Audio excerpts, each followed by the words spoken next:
Yes, we have Dante Terese today. She's an author and getting better at media every single day. Excellent person to follow. It's always very interesting. What inspired you to start writing books from being a pastry chef? Hmm. Okay, well, I have one of those brains that has about half the alphabet in it, OCD, PTSD, you name it, all the letters are in there. And I carry a lot of ADHD. Yeah, that's one of my faves. I just carry a lot of ideas and storylines in my head. I mean, when you're mixing cookie dough and mixing huge batches of it, Mm. um, your mind wanders. Of And course. unfortunately, I have one of those wandering brains. And so I carried all these, stories in my head and I started to write them down. And then some of my friends, egged me on and said, "Look, what have you got to lose? You should put this out." And so I took the plunge and I put it out. And the first one The was it the first bake? one, nope, the first one is right here. And this is the first time I've held up the book and had the writing go the right way. For some reason, every other time it's dyslexic, and then I'm also dyslexic, so I don't notice. This is Sex, Death, and Diane. It is the book with the spicy title, but no spice. Or maybe, Such a yep, selling line. thank you. So that was the first one. It is, I was told never to say this, ever. Okay, so get your censor buttons ready. I was told never, ever by a PR people, never tell people that this is, semi-autobiographical or an augmented memoir. They said, no, don't do that. Yeah, I know why they would do it, but I don't entirely agree with why. Okay. So anyway, the coaches say it is a book that is based on my life. Anyway, it's a semi-fictional account of, whatever you want to call it, my life. I If we came could of all age. rewrite, if we could all rewrite our own lives, yes. Yeah, that would be great. So came of age in the roaring 80s when all Mm. kinds of crazy stuff was happening. And in a small town where nothing ever happens. So, Yeah, I know that feeling. When my yep. And parents, like, so, for 15 years, we lived in New Jersey, quite busy. But then you go up to New Hampshire, and they literally moved to a place where the second part of the word had the word village. yep. So, anyway, Sex, Death, and Diane, conspicuous pimping of book. Um, Basically, it's about two best friends growing up in this small town where nothing ever happens. And when they graduate high school, they go in separate directions. One of them stays in the small town, one of them goes to the big city, and something happens. Yep. Okay. Hmm. You have to read the book to find out then. Okay, and then what made you want to do the base for a military themed book? Okay, another opportunity to conspicuously pimp the book. Here it is. And let me see if I can get it in the frame. Yeah, I'm getting better at this. Anyway, the base is um, I'm a daughter of a research scientist. And I can tell you in just about every field that requires some degree of research, and I made my living as a baker pastry chef, Hmm. there's spies and thieves trying to steal your ideas. Always, yes. Yeah, always. I Cake mean, Wars Supreme, yes. yeah. But my father was a research scientist. There's people trying to steal your research and stuff. Always, yeah. So I had this crazy idea of a bunch of expert scientists, expert in their fields, and you're working for the military as a research scientist. And if you stand out in any way, like if you're a little too good at what you do, Yeah, instead of knives getting, come out. yeah, instead of getting a smackdown or something like that, if you stand out, like if you're a little too good, then someone's going to tap you on the shoulder and they're going to send you to that base. See, every 3 years, the military rotates people to bases, but you're going to go to that base where all the extra special people go. The one that no one's supposed to know about. Yeah, it's a top secret base, and they are doing research on beyond cutting edge, top secret new devices. And it's in the middle of nowhere because they don't want anyone to come around and try to, heist their ideas or anything like that. But what can I say? The research scientists are working hard trying to get this top secret new device finished, and the spies and thieves are working just as hard to steal it. What could possibly go wrong? Or if you watch some of the older Joe Rogan interviews, it's also proving or disproving aliens exist and all their technology and trying to re-engineer it. Hmm. Yeah, try to reverse engineer Roswell. And yeah, supposedly that's still going on, and I'm not sure I believe it, but at the same time, there's not enough evidence to totally disprove it. Allegedly, supposedly. Get your tinfoil. Yes. Yeah. Always looking for that tinfoil. Mm-hmm. Everywhere. So both of these books, base 1 and 2, are both Yep. that reflection of that from your childhood into current day reality. No. Sex, Death, and Diane. That was my life. Mm-hmm. Semi-autobiographical, whatever. But the base is completely fiction. Suspenseful sci-fi about these scientists who get sent to the space, and they're trying to make this project, and they each have vastly different expertise. So imagine yourself, you're working at this desolate little military base, and your expertise is making artificial collagen and artificial cartilage. Now, that would be a really awesome idea to steal, because instead of knee replacements, which are, awful, and they keep you out of work for a while, and the readjustment after is difficult, imagine just getting a shot of that artificial stuff. Done. So anyway, but you never know who the next person, the next scientist is going to be coming through that door. And you are going to have to So you collaborate could have with a that real person. trilogy going with this then.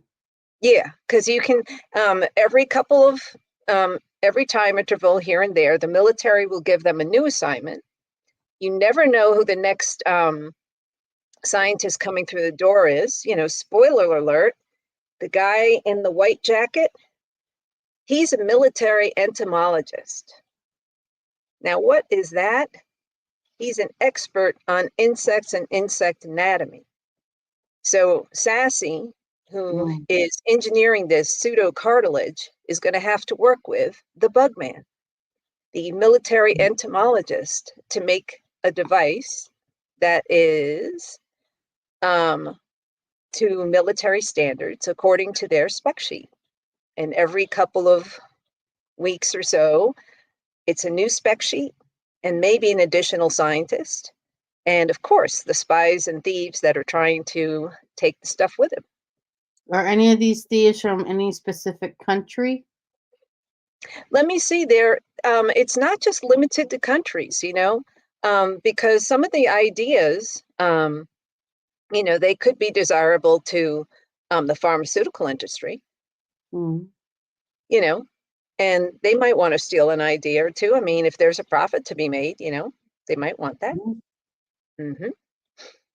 And the corporate espionage, international espionage. But don't rule out the cartels either, because if it's a defense device, they're getting more sophisticated with their weaponry also.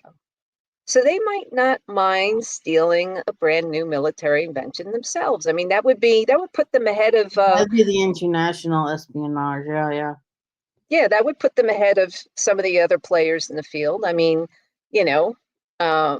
so there's all kinds of folks in the spies and thieves. There's even a very, very, very wicked female villain who's in the mix, and she's very, very, very smart, and she knows how to get what she wants. And she knows how to make Always money a doing it. female eventually. Always. Got it. Yeah, but there's also a male villain too, who also has his ways of uh, procuring things that don't belong to him. So that's how they would say that across the pond. So the first was it the first or second base you had converted into uh book on tape for Audible. Yes, the base book one is the one that is currently out on the market, and it If has a anyone fan. wants to see a sample of it, that's where it would be. It's free. Yes, and I had the great pleasure of having a fantastic narrator. He sounds similar to that Keith Morrison on Dateline, which I really enjoy. And his name is Steve Gannett. He doesn't copy Keith. He has a lot of original things, and he also does a lot of different voices. So he voiced some of the children in the book, and he voiced the wicked, evil Venus, the villain, female villain, and he voiced everybody really well. I was just amazed at how he could turn his voice into a different gender, a different age, and all kinds of stuff, and how he could sound like he had a 10-pack a day habit, you know, and he was interesting. So I said, I hope this guy likes me back, and he did. And so we just put out the audiobook. You said you want the free sample, it's on Audible. Yes, I loved his voice too. It was very well rounded. Yeah, I really like that about him. he's fun. Yeah. So are there plans to make anything else as far as book on tape goes? Yes. The base book 2 will be released on New Year's, and we are shooting for the Audible version of the book to be released on the same day as well. Excellent, excellent. So Now, for people who aren't necessarily familiar with this entire process, obviously on your own time you write this wonderful thing or multiple books. The cost of getting it produced for voiceover. What path did you go? Was this like, because I know on ACX they have multiple options, whether it's based on commission, did you straight out pay him cash for a one-time thing? How did that happen? okay, ACX, when you are a writer, they will tell you that they won't guarantee that they are going to um, accept your finished work. At the very end of the day, no matter who you choose or however that works out, it has to go through their quality control checker.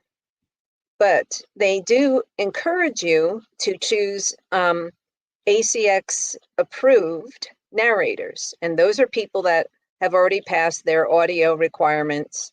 They don't have the things that I have in this apartment right now, which aren't, coming up on this recording, but there's usually a good deal of sirens and mayhem happening outside my window. I did a good job of stuffing it so you folks don't hear it, but the ACX narrators do an even better job of stuffing it.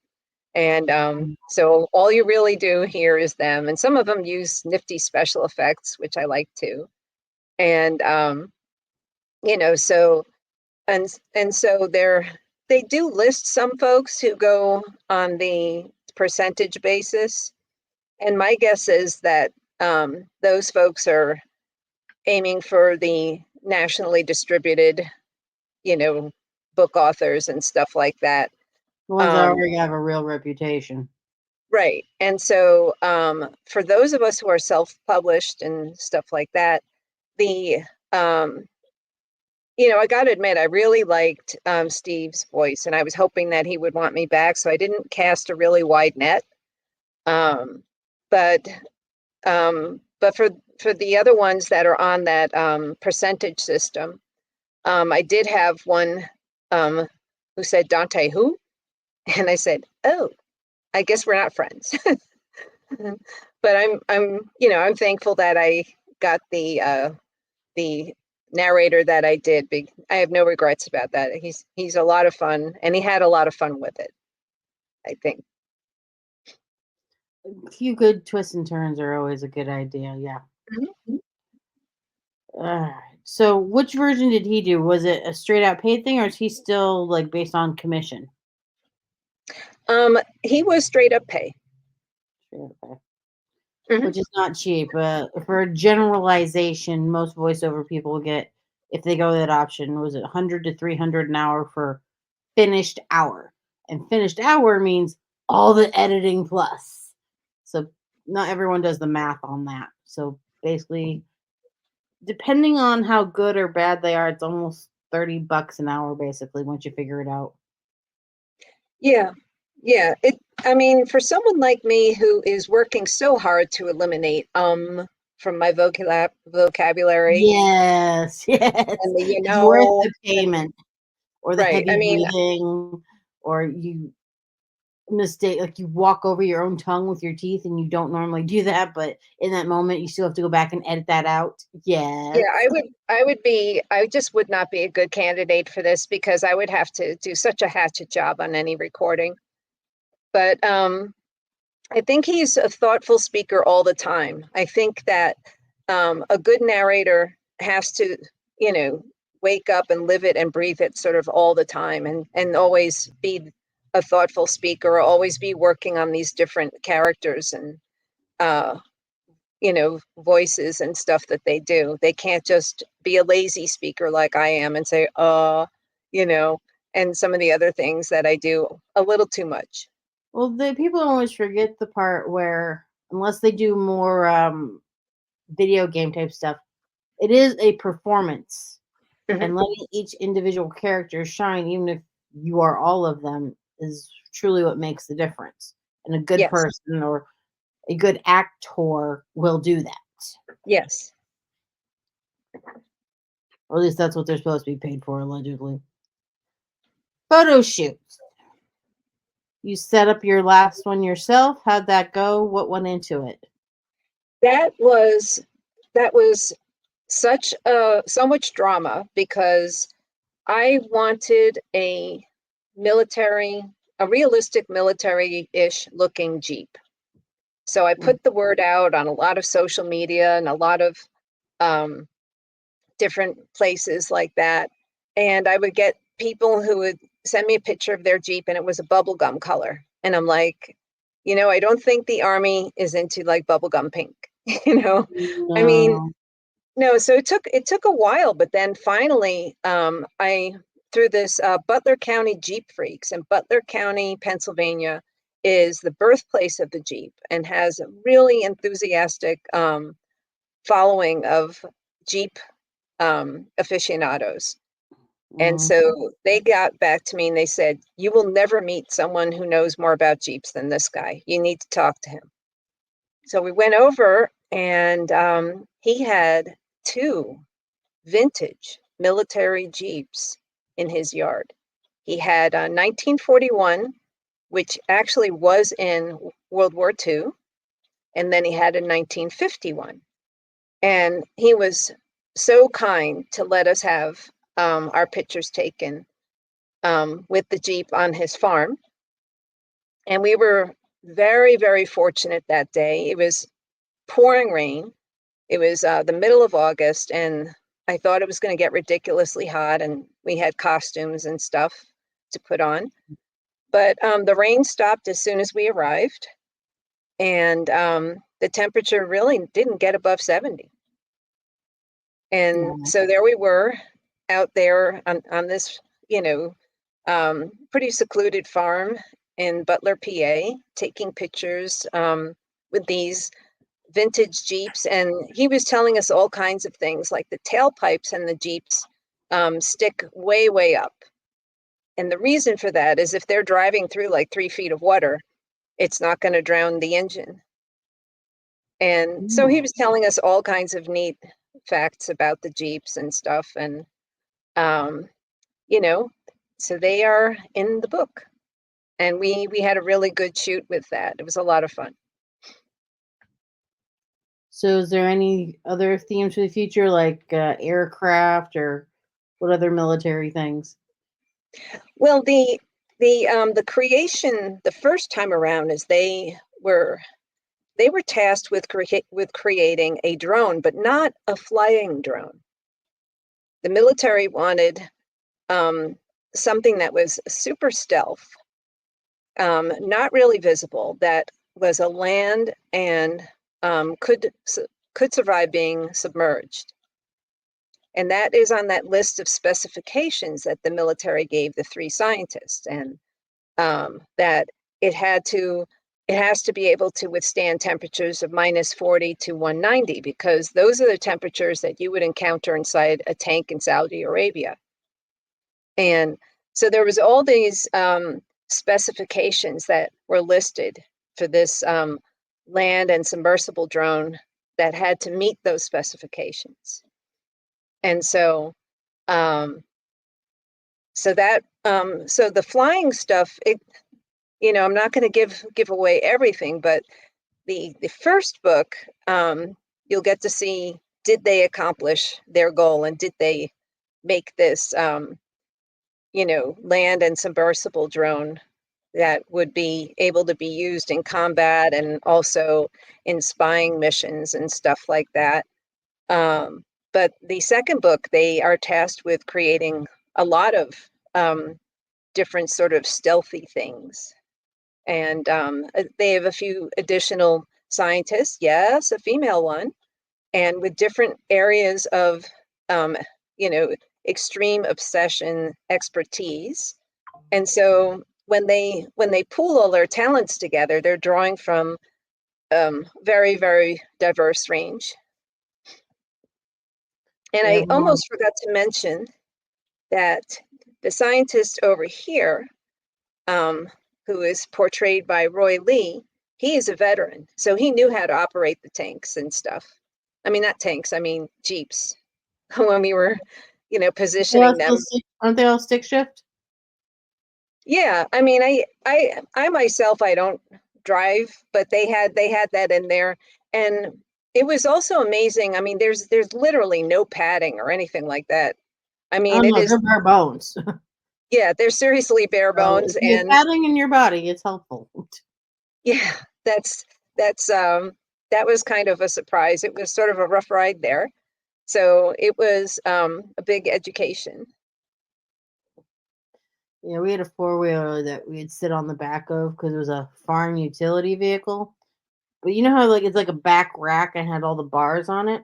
Right? My dad would drive, then he'd have us sit behind him and you'd like use your hands to like lift yourself up because with the hills and stuff, you'd slam your rear end on it and all those bars would go up. Ouch. And that hurt.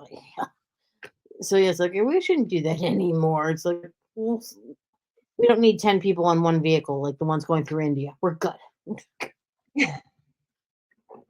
Yes, you're Yeah, not no, the about hard Covers. vehicles and literally just holding on for dear life. Because Hmm. even if you remember the ones from MASH, if you get them twisted good enough, you can fly off. Because there's no Oh yeah. seatbelt. Well, they also don't have much in the way of doors. No, they don't. Yeah. So it leads to a lot of comedic ways of how you can roll out of the vehicle, literally, whether it's somersaults or just Yeah. No, there was um they're very minimalist, but they're extremely also so. Yes, but they're also built out of like some really intense strong stuff. the soldering is good. Yes, Yes. for a And Frankenstein vehicle. they have some cool little built-ins. Like they had an axe that was sort of, it had its own little axe holder, and it was built into the side, and they had a few um things that were just sort of built in there. So that was cool. I've always liked. Never know when you're going to need an axe. Uh, I prefer wedges, but that's just my opinion. Mm. I finally got my first chisel set this year because I was watching too many survivalist shows, like the real ones, like they put them up in Canada, Oh and no, wow. no one had an axe. It's like, what's going on here? but they all had like really big chisels to where if you just take a piece of really heavy, like a stick, you can Hmm. hit the wedge into it, and it's like a substitute axe basically. And Hmm. all the kindling they were getting wasn't more than that.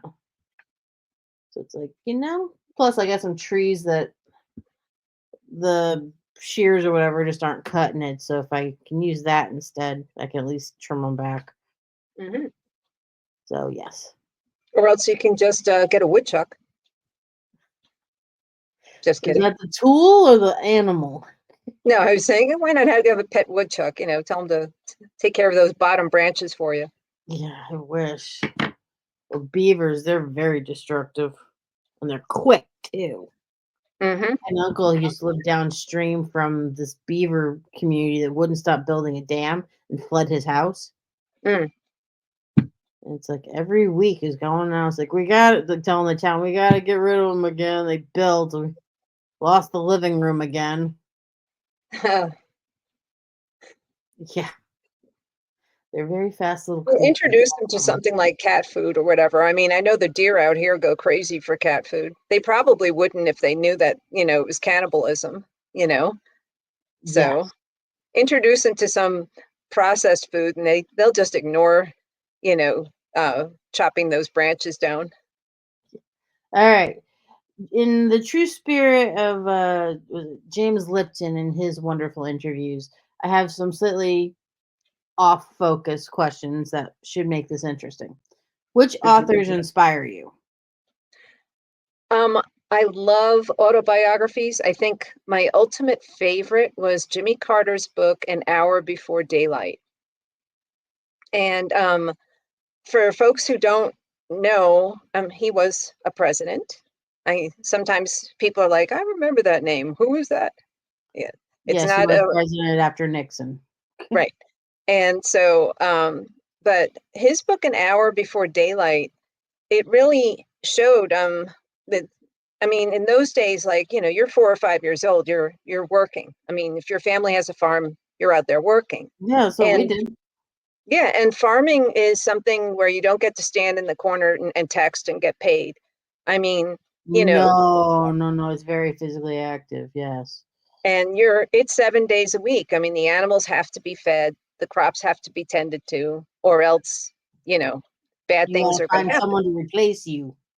Yeah, and um, so he grew up having to get up an hour before daylight and having to go out there and do all of that really hard work, and at the same time also excel in his studies and stuff like that. And he really had an incredible life, and he had a tremendous amount of self-discipline, from such an early age because they were expected to. I mean, you had to. All right. We also homeschooled to where the only analogy I've ever been able to give people to help them truly more likely understand. It was Mhm. like I was an adult by the age of 11. What were you allowed to be? Yeah, that would sort of in a lot of ways help things out, I think, because sometimes Well, we had all the responsibility of an adult. They weren't big responsibilities, but they were definitely there. If they weren't done, humans or animals would be affected. yes. And nowadays, most kids aren't even responsible to put their dishes in the dishwasher or the sink or whatever. It's like, Well, not only did we um do that, but we washed them all too. I think you can also unfortunately include some adults in that category. Yeah. Or one of my favorite jokes about, I mean, I don't want to say anyone's lazy, but if you cannot cook using microwave buttons, are you on the spectrum so deep that you need medication? Yeah, I mean, uh, I've also I also have seen many a microwave get destroyed at a job because someone decided to stir up their coffee and then put the cup in their I spoon and forgot. all. Yep, kind of looks like fireworks though. Well, I did that one time. Like, I put my food away with the fork still in the plastic container. It was kind of a blurry container. So I go and warm up my food, not knowing the fork is in there. Oof. And that's how we lost the microwave. But luckily, I had a replacement already in the garage. It's the only true benefit to being the occasional reseller on eBay is that I go to a lot of auctions, and if I can get a microwave for $5, that's normally 100 from Walmart, Hmm. I'm gonna do it. And so, Smart. luckily, I just sit. That's why the garage is called the black market. And you don't. I even have a kitchen sink out there. That's cool. So yeah. Okay, Jimmy Carter's definitely inspired you about the past and people being responsible and it just being a truly different world and possibly a better world, depending on how you look at that. Hmm. Um, would you say that you're creating worlds that fit more of your style of writing versus just going at it? Well, I have a rather cluttered brain, and I just sort of spit it out on paper, and then I go back and look at it and see if what I thought was brilliant at 1 in the morning um, Yeah, I know. What was it? was Okay, anything sorry, yeah. close to that, and then I winnow the brilliant things out of the hubris and eventually polish and refine it and try to turn it into something that makes sense to other people, folks that can't read my mind. Know that feeling. Um, would you say that a lot of this is part of you being an observer of life and just creating your own fun? Yeah, I admit it does amuse me, and I like to amuse myself. Yeah. You know, when I was younger, my mom, she could see the creativity in me, but she's like, you could share it with other people. It's like, yeah, but just doing it to myself is just so much more fun. Y'all are too boring. Hmm. So yeah, it's very good at creating my own fun. Oh, favorite kind of pen. Hmm. I know you The probably type or whatever, but the come ones on with the you. push thing in the back, Hmm, the click pen. retractables. Yep. Yep. What size nib, which is the tip? I don't know that. Um, You like them thinner, you like them fatter? I would say a little bit slimmer, so that way, if I don't write everything, Mm, um, it doesn't look like I have procrastinated when I'm writing. When I try to cram the last four letters of a word into like a very small spot. that is what a thin tip would be good for, yeah, as far as space of gel ink or no gel ink. No gel, because when you highlight it, it turns into a nightmare. True, very true. Uh, favorite quote. Favorite quote? Ooh, that's a good one. It's kind of Um, like life mantra, but just whatever goes through your mind the most that came from somebody else. I don't know who said it, but remember to be silly. I think that may have been on an episode of the Muppets or something. It's just important to remember to do that. Because if you take yourself too seriously, and if you take everything that is going on around you too seriously, um, you're going to forget to do something that's important, like laugh. Gene Wilder, not Gene. Mm, That's when Gene Wilder had the original Charlie and the Chocolate Factory guy, right? hmm. He Yep. might have said that, or he likes to say things like that. Yeah. Well, it's important. You can't be too serious, or else you're not going to be too happy. There's also one quote that still sticks with me every now and again. I think it was by Christian Bale, where basically you have to take whatever ridiculous thing you're doing very, very seriously so that it's done in the best way possible. Therefore, it's more palatable to the people watching. Either one, they take it as something serious also, or they get the full enjoyment out of it because you didn't screw it up because you took it seriously. And one way to remember not to take life too seriously is have a cat. We have a Because few of they, those they around will, here. Those are for therapy. yeah, they will constantly remind you. I mean, after you spend like an hour or so perfecting your your tablescape or something like that. They'll do a little editing on it, and they'll just always remind you, like, Or loosen they'll up. fall asleep on top of it. Yes, yes. Yeah, we have a lot of that around here. Favorite curse word? You know, I have been trying to sort of wean myself off the four-letter ones, and I have to say that when I was in South Dakota, um, they some of the folks I met out there, like some of the tribes or some of the farm people and stuff, they were so much better at cursing because they wouldn't stick to like one syllable. They would stick to they would have curses that were maybe like a sentence long.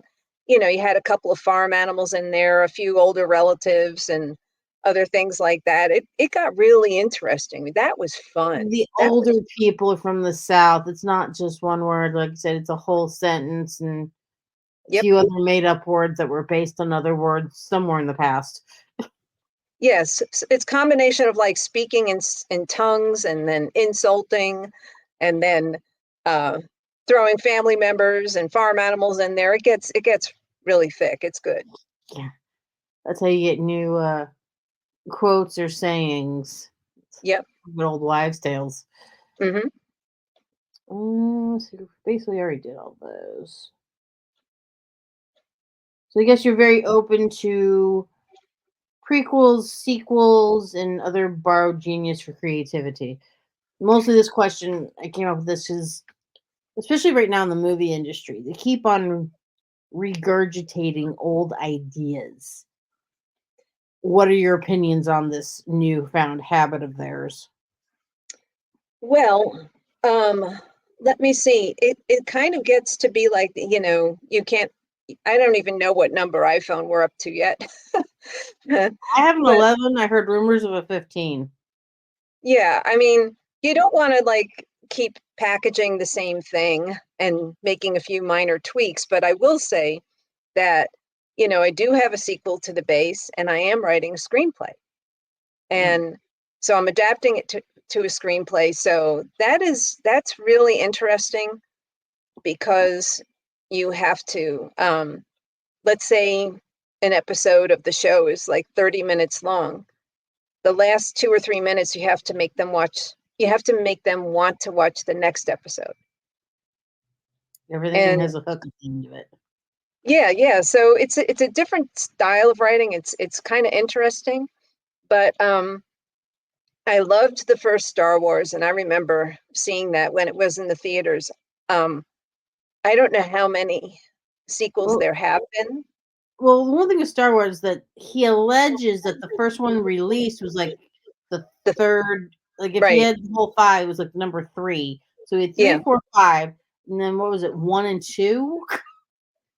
Yeah, yeah. And then isn't Wicked supposed to be the prequel to The Wizard of Oz? Yeah, when they all liked each other before they all became enemies, Okay. Yep. allegedly. Yeah, so lots of commercials and trailers for that. So, yep. Yeah, I've been getting more into Netflix. I'm pretty sure that's where they're releasing it on. If not, it was Hulu, one or the other. And they keep telling me all about it. It's like I didn't ask to know about this. I think it's good to sort of romance people a bit and just like save some details for later. Don't give Yeah. the whole thing away. Well, it feels like they've ruined the true art of storytelling to the point where the people with the big money are only supporting people who are regurgitating stuff because they think it's already a success. That's how computer thinks. That's not what a creative Mm. person who just if you're truly evaluating it like a human, you know a good thing when you see it. But if you're just trying to run numbers and see how much garbage you can keep running through for a profit, that's not creativity. It makes me want to write my own stuff because, like I said, the world can truly be that repetitiously boring. And then just like pulling this con on the masses. I mean, yes, the human race has its moments to where you can't do that, but for how long are you essentially going to treat them like they're stupid and not Well, give them anything new? Well, I think I saw this in the music industry and stuff that when there was like a winning formula, like we'll take alternative music. or even country music at this point. Okay. But when alternative music first came out, it was alternative. But then when you sign like 50 bands that are alternative, it's not alternative. You know, Mhm. it was kind of that was sort of my favorite joke about that, you know, that if everyone's alternative, it's like that Monty Python scene in the movie where he's like, "Yes, we are all individuals," and the crowd replies saying, "Yes, we are all individuals," you know? Yeah, exactly that all over again. Yep. If you ever follow John Cleese on Twitter or X, he's quite funny. Oh, good. Good. If you ever do, he's on there. I don't know about the Okay. rest of them, like Eric Wilde and whatnot, but he's on there. Okay. He also has a lot of opinions about America. So I think a lot of people do. I just think it's funny the ones that don't live here are so opinionated. Like if you can't vote, what are you trying to change?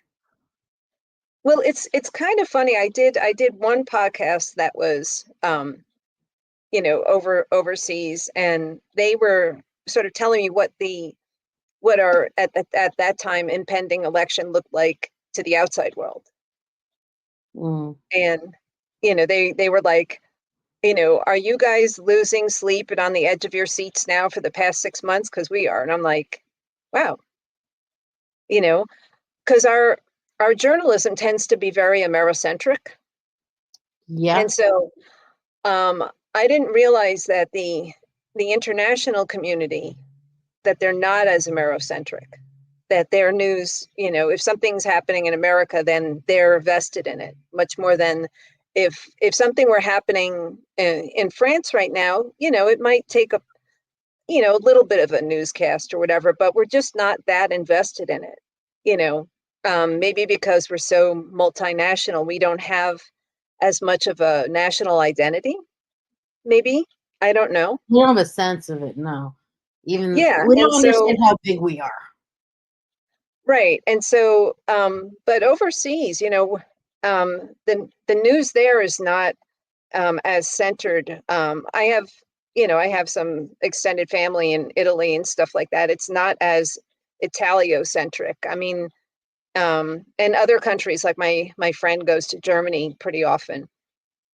And yes, there's, you know, local and national news, but they also follow, you know, the other countries and especially, you know, what's happening here, um, more than we follow them, you know. I wonder if it has anything to do with a globalist versus what do they call it? I call it the local view. But there is some connection between more socialistic ideas, which many of those countries have accepted into their structures, Hmm. versus we're just more focused on us, and therefore we don't share the same. Yeah. Like, they're more interdependent, and Yes. supposedly the U.S. does pay more for everything in NATO, which would also swing the balance a little bit in our direction. But there was it the president? I want to say it was Hungary, or is it a country near Hungary?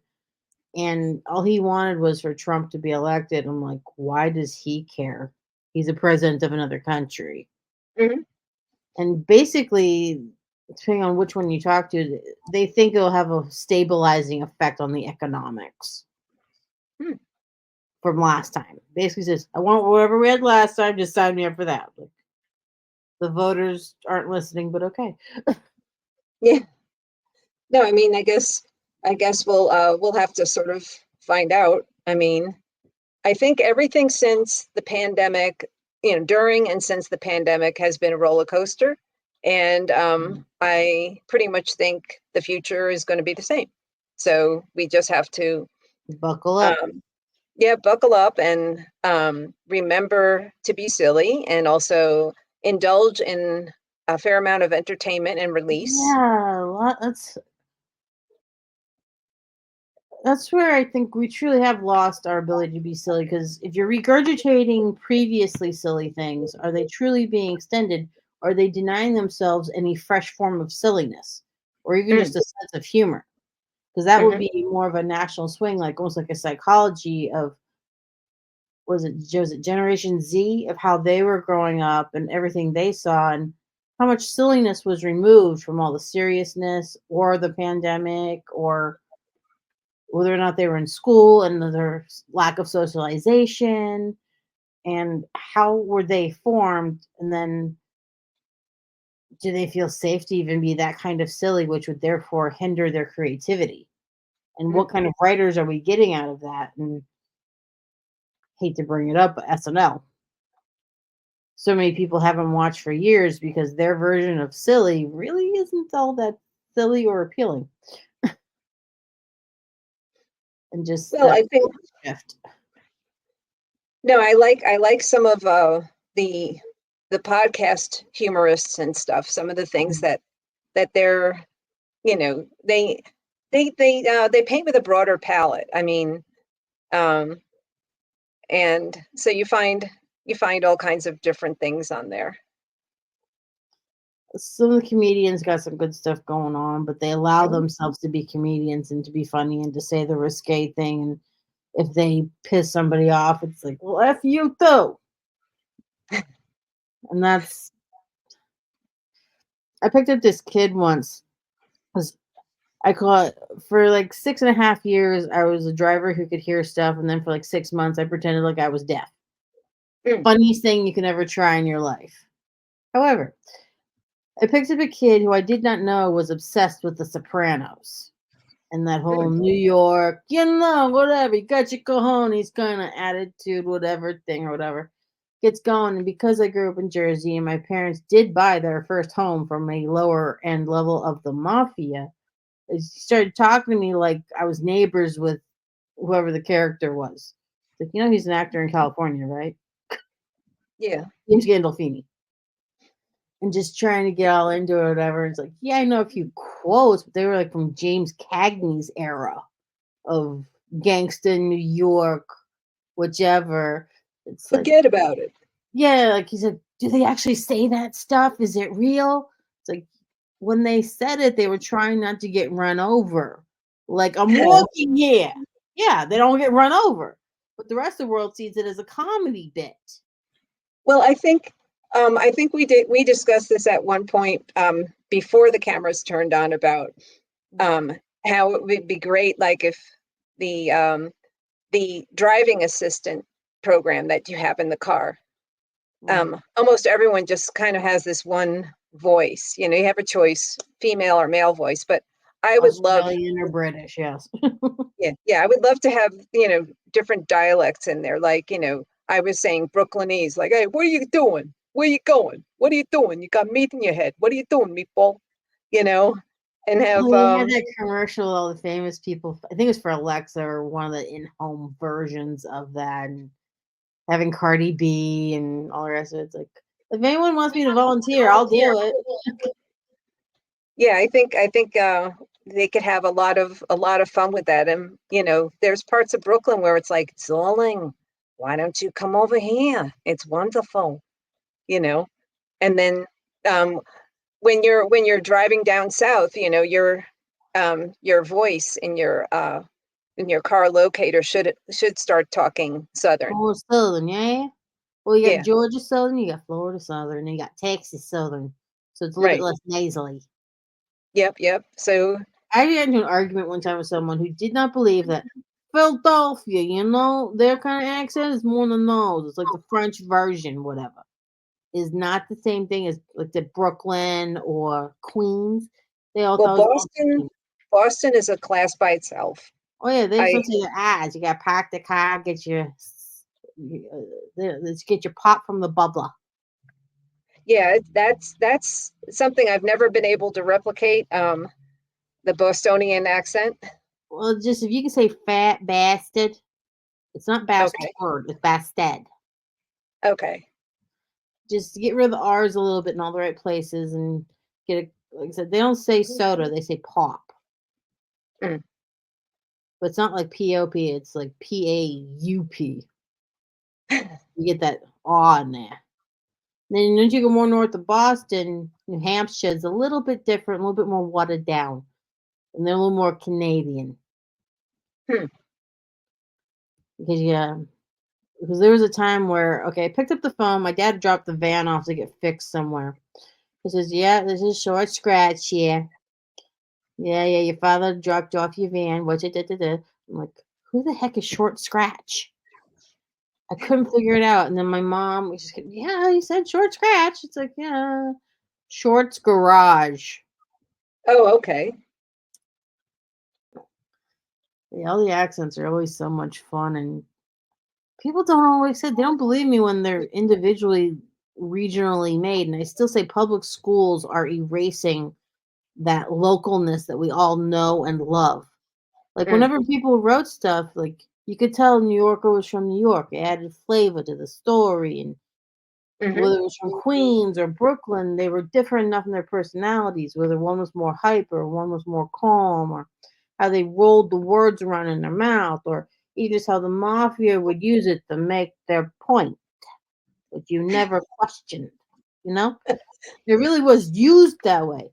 And then Yep. when you get more, was it continental, national, whatever, like go back and watch the James Lipton interview of John Travolta. And Hmm. in it, his mother was also, they're all from Jersey, and his mother had a very thick accent, New Jersey accent. And he was brought up like I was. You're not allowed to have an accent. You have to talk like this. You're not going to sound like trailer trash. You're not going to do that. You're not from any inner city.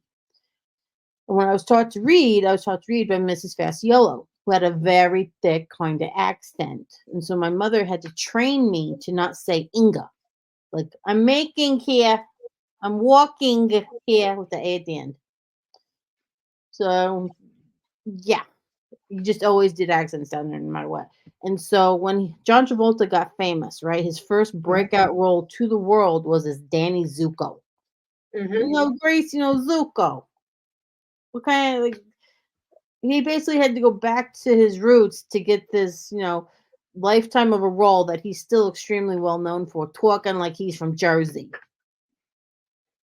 No, I think it's Saturday Night Live. Once they did this skit where they had these actors that were Harvard educated actors, and then they were supposed to sound gangster. So they gave him this script, and they were like, "I am going to beat you senseless, boy." And like the King's English and stuff. It was like seriously funny. Um, you There's know, this couple that I follow. I can't remember their names. It's a new thing that they tried on Instagram. It's a African American couple, but it's just ordinary household arguments that they have, like take out the trash, don't order so much stuff on Amazon, but they do it in ye old King's English. oh, that must be hilarious. Oh, yeah.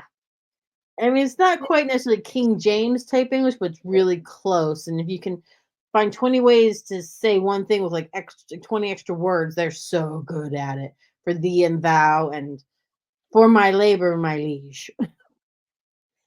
Well, another thing I think that contributes to erasing all of these little quirks and characteristics in this Public country. schools, yes, they're erasing everything.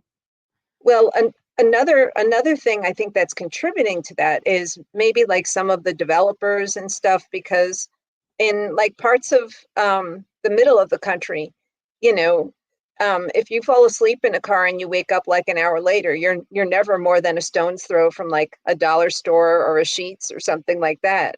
Hmm. And so I'm really hopeful. Like right now, I'm in the Rust Belt, and um, we still have some original businesses here, and The East Coast does, yeah. But Texas and was developed so quickly in waves that we're not old enough to have old stuff anymore, or just was never here. Because like this house was built in the 70s. Before that, it was probably a 1,000-acre ranch. yeah, and so there's lots of there still are some pretty quirky things here, I love which my I'm coast. there's also some, buildings that are abandoned and emptied. I just did on my Facebook page, which is under my same name as my website. Okay. I write this little daily thing called the Sidewalk Report, where I just take pictures around the Rust Belt of things and I write stories on them. And I recently did this story on this furniture store, and it's been there for 111 years. That means two world wars, the Great Depression. Hmm. Um, the man who was heading up the store, Sid, he had worked there for 60 consecutive years. Wow, Um, you almost never hear that anymore. yeah, yeah, and so they went from having, your living room seat to now they have these smart recliners in this store, and I'm like, I bet you didn't have this when you came here. But it was it's just really interesting also to see some of the when I'm let into some of these buildings, if I can con my way in there, and if they'll let me take pictures and such, some of the things that they had. There's a building that was shut but thankfully reopened called the Hutton Building, and it used to be this hardware store. It had floor to ceiling shelves, and it still has this ladder which is on wheels to in case you need something on the top shelf, and that's like the second story. And so there's hundreds of these beautiful wood shelves. Um, I watch a lot of restoration type shows to where, mhm. especially the ones that clear out a building before they tear it down, and those ladders go for good money. Yeah, no, that place, and so when I took pictures of it and I posted it under the Sidewalk Report, some of the folks from the community, the elders who actually went there in the day when it was a hardware store, they told stories about how you would go in and you would ask for a bolt and you'd show them the bolt that broke on your washer or something, and the employees would know exactly which shelf in these there must have been like 100 rows of these wood shelves, and they would you know just scoot the ladder over there and then go up to the 18th shelf on the left hand side, and then they would come down and they would magically have the correct bolt for you. And I can't even find my shawl this morning for this interview. How is that possible? It's you possible. know If you have slightly photographic memory, it helps. yeah. It's how I memorized a million years ago when I was in college and working part time. I had Walmart completely memorized because in order to get extra hours or whatever, I'd help them stock shelves at night. I But knew, especially even the fishing lure aisle based on barcode. mm, I'm hoping I lose that memory soon. I have other things to replace it. well, I think I remember around the time of year, September or August, when Walmart does like a store reset, anticipating the holiday season. Yes, those are always so much fun. But you have some customers that literally short circuit when they walk in the door, like, that should not be allowed. They're going to write their senator or something. Yeah, I get that same feeling. One time I forgot that I didn't go to the Walmart I always went to because they are Hmm. slightly different and they do Yeah. somewhat appeal to wherever their current supply and demand is. So going to a different one, I'm like, I'm lost. Where am I going? What is this? Like, why is the toilet paper all the way over there? Well, especially if you're looking for something specific after they've done a store reset And I only and want the it's some one thing, little and niche now I can't item. find it. Yeah. Just It, one thing.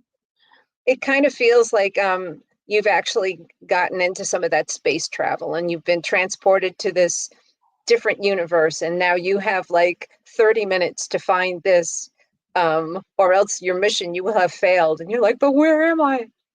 Yeah, like I'm too young to feel this senile. And you look in vain. If you ever want to get tackled in Walmart, wear a light blue vest, because I've there's worn so the best there. Yeah. Yeah, because there's so few people, Oh, I worked working 3 the aisles. departments because when they all left at 3 o'clock, I ran 3 departments by myself. I could Oh my mix lord. paint, sell you a gun or a fishing license or any other kind Uh-huh. of hunting license. I could cut keys in automotive. Oh, it's 4. And well, I could cut fabric in the fabric department, and I could put your stuff on layaway. Wow. So That do you whole have dreams of people tackling you when you wear a light blue vest or something? Because No, because you're the only usually visible one on the floor? if I ever left that, it was like a I don't know, like, what do you call it? Some kind of pen basically, because you have all the knives and stuff, and the guns. This is when you can still sell guns at Walmart. All around you, just stay in the bullpen, and then if I ever left it, I always had this huge metal dolly that we used to move like the 3,000 tons gun safes around with. Wow. Yeah, I was good with. It's the only way you can move stuff. Like the scariest one, like you talked about that ladder. We did have like we had the back wall was like at least 2 or 3 stories high. Mm, Was a big super Walmart, the only one that far north. mm, They fought it for years. And we had one of those, it was a roller set of stairs, basically. mm. And it went up at least 1.5 stories. And trying to cover this wall in coolers, not Oh my. coolers, coolers, and having to drag them up because I'm only 5 foot. Dragging them up these stairs and have the thing, hoping to God that the stays wouldn't, like they'd keep you, wouldn't start rolling while being on this thing or wouldn't Oh topple my. over. And then having to put the coolers up there to decorate the wall. Yeah, that's the one I have nightmares about. The tools So we are had to you use. so are you getting ready for Black and Blue Friday? That's what I No, like to call okay. it. I mean, I don't mind driving as a rideshare driver for Black Friday, except when the sun goes down. I am not racist, but I observe things in life. The entire Indian community only shops on that day, and they try to shove them 2 baskets of items in your car and 3 of their friends, only on this day. oh, Because why I always find it amusing every year that you have people that are going to tackle each other and, and then bring stun guns to the mall when they're trying to get their kid like a doll. I mean, it's like, no, I'm not worried about the dolls and stuff. It's always it's only the Indian people. To where, okay, let's say so and so came over, they get their job, they get an apartment, they have their family, they're great. Then they have their third cousin twice removed come over, live in their closet, sleep on a rice mat, and then only on Black Friday of them saving their money all year, they buy those big triple pans of Pyrex, a rice cooker, more like the 40-piece cookware set, silverware, plates, just drying rack because now they have their own apartment for sleeping on their rice mat in their cousin's closet for all this time, and they're like there's one guy you try to put what was it, that couch, that fold up couch, futon, I think sound right? so. I'll try to get one of them in there, and it's them and all his friends trying to shove everything into a Kia Soul. It don't fit. Oh, okay. I thought you were driving something a little bigger there. No, no, no, no, just a Kia Soul. I have enough for 4 people very, very safely. So long as they have normal amounts of stuff, not a whole apartment's worth at one time. And you think, oh, it's just one person. No, every one of them has multiple cousins Well, sleeping under a closet. when I lived in when I lived in some of the larger metro areas on Black and Blue Friday, people would actually be sleeping outside the night before, I think and they that's more of didn't. a strictly American. But once you go more international, like I said, if it could start an apartment, that's what they bought. And it wasn't like the one piece, it was the 3 piece. Like if you could make all your own homemade food, this is all the stuff they bought. Like the big crock pots for their rice, the big triple things of glass Pyrex. It's big and heavy. So It's did the fish someone drying. sit in? Did you have people sit in the glove compartment, or were they I on the told hood them of it's the car? illegal for them to sit on anyone's lap. Oh, wow. Yeah. No, it sounds like your folks had a real industrial, I do more damage on Amazon, I click a mouse, but Well, like I said, it's like all year they you're save their money. Like you be right. smart, you do it one item at a time, you do what you can when you can, all this stuff. No, they only go shopping on Black Friday. It's usually some dude who works in IT. I've only found one Indian doctor of all the Indian people I've ever driven anywhere.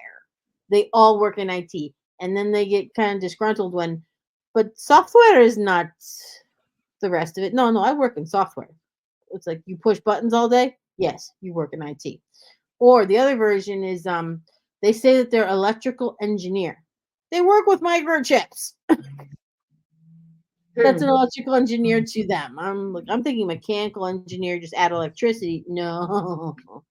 They're building their own computers and working with microchips, and that's what electrical engineer is. So yes, they work in IT. But no, no, they're electrical engineer. It's like that's all the same thing. You push buttons all day. And you got to have the snacks. Something about sitting in front of a computer makes you crave snacks. I don't know what it is. I mean, I could be, Yeah, maybe.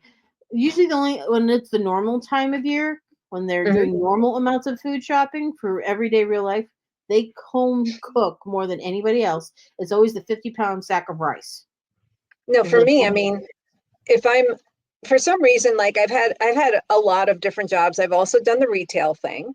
Mm. And I've had the misfortune of working on Black and Blue Friday. I would not recommend it. You sort Like of I need said, as to, long as it's not near a Walmart, I'm good. yeah. But whenever I'm like just sitting down in front of the computer, I mean, it's snack time. I mean, there's something about sitting down and staring at an electronic thing which just activates your taste buds to be, I want salt, I want sugar now, you I've know. had to get rid of a lot of that because I've been playing with carnivore since 2022, right before COVID, and a Mm, lot of those cravings go away when mm. you're burning proteins and not sugars. You don't crave the sugar as bad. Now I still crave glucose, which is like bread versus straight white sugar. I Right. will keep honey around because it's good for like your skin and stuff, and it doesn't bounce your gluten nearly as bad as all the other ones. But if I nibble on anything, it's usually jerky. Oh, Or the there you meal's big enough that I don't need to snack anymore. Now, there's just something about when I'm doing something IT related, I guess you could call it, when I am doing battle with the website or something like that, then all of a sudden, you know, snack attack. Yeah, I It, was tried not to have dreams about that cheesy popcorn from Quick Trip. It was a Smart Pop. uh-huh. That's usually where I would get it. It's like the only thing I can probably technically eat from any gas station now that I told my husband from all my years of driving I could write an encyclopedia dissertation on all the bathrooms in DFW and all the Oh, gas geez. stations of how I many mean, of them I've seen. It's like, no, I can basically only eat the hot dogs, but even then, you shouldn't eat hot dogs because Lord knows what's really in them.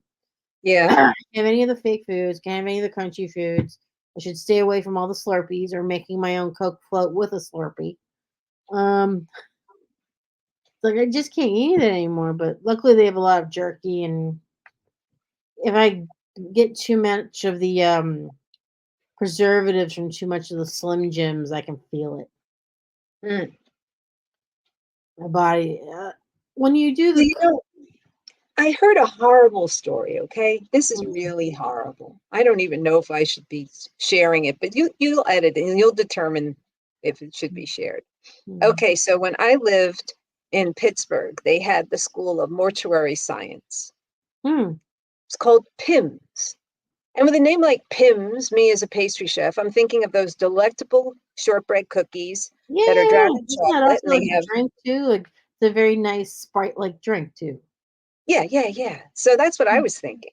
But PIMS, it turns out, was the Pittsburgh Institute of Mortuary Science. So anyway, in the apartment building that I lived in, we had a few people from PIMS. And they told me that with all of the preservatives in our food, Well, that some of the dead people, they look pretty good, you know? my You ever, mother, she'd always go through these health phases, and she's fallen off the cliff at this point with the last one. But mm, she would do just I don't know if she researched it or she just ran into this. But supposedly there's so many preservatives in the food that they gave soldiers during World War II, specifically, in all their rations and stuff, that when they went to get their bodies off the field for burial, they didn't need to embalm them. yeah, They and were Pim's so there, good looking. Yeah, yeah. That part's yeah, very, very Pim, real. As opposed to the more Asian counterparts that had more of a vegetable-based diet, they were already disintegrating and smelling whatever. But our people had been embalmed and they were well preserved because of so much peanut butter and whatever crap's in the food. when I was recently, I go thrifting a lot, and there's this wonderful little thrift store where I bought the props for the book cover of the base. And she had some military things there. You can see some of them. And I gave her a nice little prop in the book. But she actually had some of the MREs in there. And they were like really old. And so, but I was curious if they were still able to be eaten. And but the ingredient list, I mean, pretty much sounded like something from NASA because but some of them are real interesting. You just have to like snap the, just snap it with your hands and it'll heat itself. It'll cook itself. If you just kind of snap the bag like that, and it'll commence with the cooking process. It'll cook itself, and then after a short amount of time, you just cut it open and it's hot and it's ready. Wow. I could possibly kill you and embalm you all at the same time. I'm just like, wow, a meal that will cook itself and just be ready to serve. I mean, now let's just get the self-cleaning apartment. I'll be super happy. Yeah, at least I got hubby washing the dishes. That's an improvement. Hmm. A few years ago, I had a back injury, and it's still around. But all the doctors say, lose weight, it'll go away. It's like, yeah, easier said than done. So we shall see. Mm. We shall see. I enjoy walking upright as much as I can when I'm allowed. Okay. Well, it's one of the reasons I started getting more into what I call sit down jobs. It wasn't exactly my choice because every other job out there, even with a college degree, they want you running around on cement floors. Hmm. And I did meet one lady, what was she, 45, 50? She had to have knee replacements because the only job she ever had was cashiering on cement Hmm. floors. Like, I don't want to be that. And she was an average weighted person. So it's like, no, that's not the future I want to have.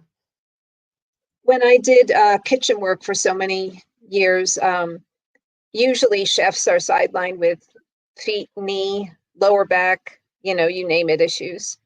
Because in addition to running around on these concrete floors, you're also carrying 50-pound bags of sugar and, heavy stuff like that. So, Oh, yeah. yep.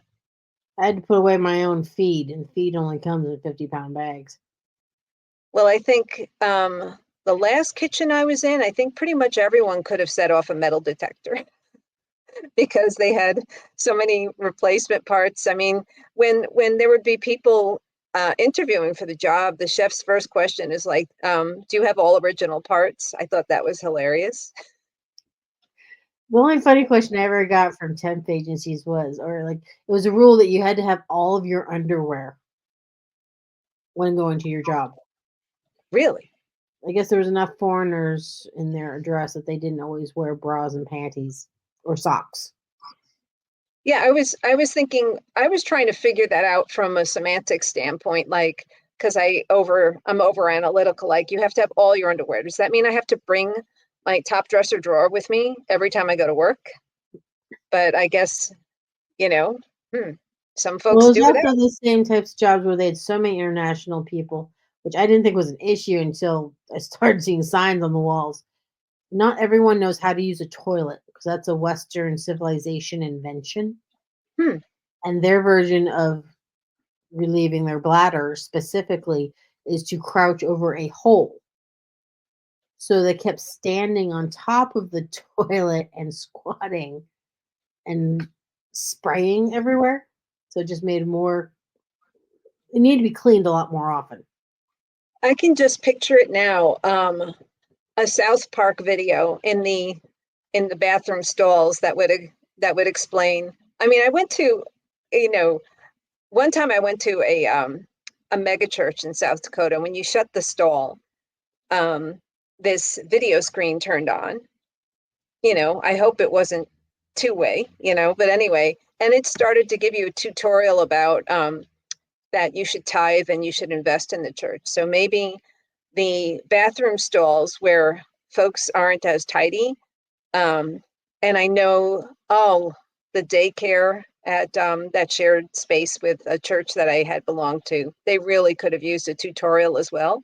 So maybe Yeah, you just have to um, sit on it, not stand on it. sometimes it would be on the lid. I mean, it's like, come on, kids. I mean, do you see any water on that? How are you going to flush it when it's on the lid? I mean, but I mean, I think maybe the idea of having a screen, um, a tutorial screen or something.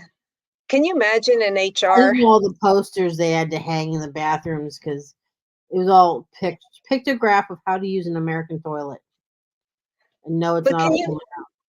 can you imagine and I'm sure some comedy show may try to spoof it, like you know, some human resource video. I mean, I remember human resource, They're some of still the using worst. ones from like the 80s though. Like you can tell by the clothes and the camera lighting that they haven't made a new one in decades. But they I should. guess Or because people, have a tendency to quit retail before the ink is dried on their name tags. Maybe they're that's why they don't invest as much in the videos. all But gonna they get were, famous on YouTube because it might yeah, pay better. some of those human resource videos that I remember seeing when I was especially working in a supermarket, those were so funny. I mean, Oh, you know, they I now know how to more efficiently harass people. Thank you. yeah, I didn't know how to properly insult people until I saw your Yeah, video. I didn't know I was so racist, or I could be more racist than I am now, and can do this now. Yes, thank you. Yeah, some of the videos that they had were just so funny. And and um I one time they had a class, and it's just a way for the company to waste money. They did this class on, if you see someone perhaps being a little bit abusive or whatever to their kids, like talking to their kids in not the nicest way or whatever, and how do you as an employee handle this? And so they brought us in groups of 10 to the HR room, and we had to watch this video. And what you were supposed to do is you were supposed to speak up and then also express empathy. So they said, now they shut the video off and they said, so what are you all going to do? And everyone said nothing. And they're like, why? Well, you might get shot. you know. Or if you're in the East Coast somewhere, you get that new Brooklyn mother who's gonna tell you where to go, where to stay, and if you come any closer, she'll sue you. Yeah, it's just I think they have probably since tossed that video because um, you know, people like you said could get litigious if you got a little over involved in their drama. Um, but I mean, there was some parts in it also where you were supposed to, gently tell people, not to use the cart as a skateboard and, other things like that. And Why don't they show you how to help stop shoplifters? Because baby strollers are number one for theft. oh, that was hilarious. We'd have these mother and child, they'd come in the store and the baby would be at ground level when they came in the store. And then when they left, I mean, the baby was like up to the mother's chin. That was always hysterical. Whenever people would try and steal, okay, when they built the Walmart way up where my parents now live, every door had like the sensors on them, right? To make sure Yeah. no one was walking out with anything. For some reason, they forgot to put them on the back door where the automotive people were. You Oh, could walk in and out after you got your oil changed. And they wondered why so many DVDs were going missing. They're putting them in their pockets and walking out. So when they finally put the scanner on that back door, all of a sudden, they go to sporting goods where I was. They'd steal a knife somehow in those really hard plastic containers. I don't know how they worked them out with their bare hands. It's like, why would you bring a knife when you just get a knife? So they go and steal the knives. They'd go over to get the movies and electronics on the next aisle over. They'd cut open, put the DVDs in their pockets, and then leave the hard shells behind the fishing vests. Like we we know would how to we find you. would sweep up the store at night and we would find all sorts of implements. We could have opened up a hardware store. We would find pliers, we would find chisels, we would find um, you know, adaptable sort of hunting knives because people would just do a hatchet job on all the packages and then do their contents, take their contents. So at night when we would sweep up, I mean, we had all these secondhand tools from all the amateur shoplifters. All their homemade shivs. Hmm. It has been fun. Thank you very much for doing this. Thank you so much for having me. Maybe we do this again sometime. All right. Totally yucking it up. But yes, go buy her books. Check her out on Audible. It's very interesting. Once you start the series, you shouldn't be able to put it down. Hmm. Am I having that straight? Yes. That I is the know this is base. Sequel don't do coming anything I wouldn't soon. do, but have fun, y'all. So Yes, watch the movie. definitely have fun and don't do anything I wouldn't do, which isn't saying too much. That's usually my line, yeah. Okay, let's see.